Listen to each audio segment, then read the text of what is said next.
Assalamualaikum warahmatullahi wabarakatuh.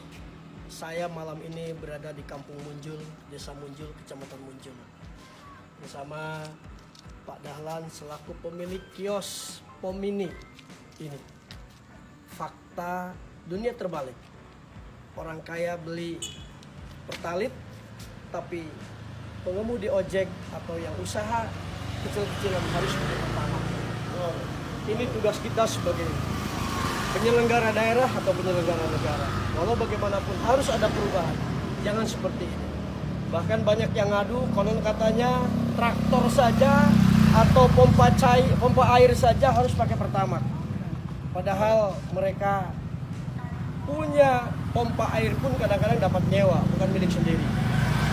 Mari kita bebankan penderitaan rakyat. Rubah, kembalikan seperti dulu.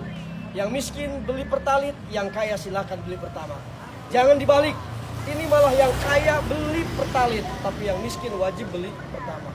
Ini fakta. Dunia terbalik. Insya Allah ke depan akan diperbaiki. Bersama kita bisa. Alhamdulillah. Ini ada orang tua kita, purnawirawan TNI, pengabdiannya luar biasa. Bapak Agus Suarmonok selalu pribumi masyarakat Munjul.